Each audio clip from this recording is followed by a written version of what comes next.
Montsome News Agency informs. Премьер-министр Монголии Хурусух вручил чрезвычайному полномочному послу Российской Федерации Монголии Искандеру Азизову сертификат на гуманитарную помощь, которую руководство и народ нашей страны оказывает правительству и народу России для борьбы с коронавирусом. Передача сертификата состоялась 26 мая в Доме правительства во время встречи премьер-министра Монголии с послом России.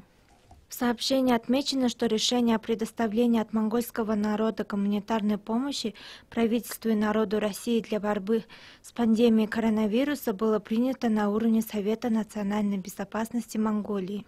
В рамках этой гуманитарной помощи Монголия направит в Россию мясо и мясопродукты на общую сумму $1 миллион в качестве гуманитарной помощи в борьбе с коронавирусом.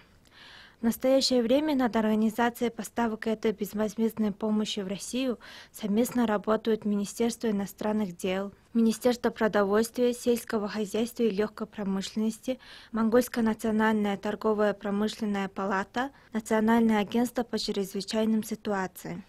Монголия и Россия развивают всеобъемлющее стратегическое партнерство, и такая гуманитарная помощь нашему северному соседу сыграет важную роль в дальнейшем укреплении отношений между двумя странами, говорится в сообщении пресс-службы правительства.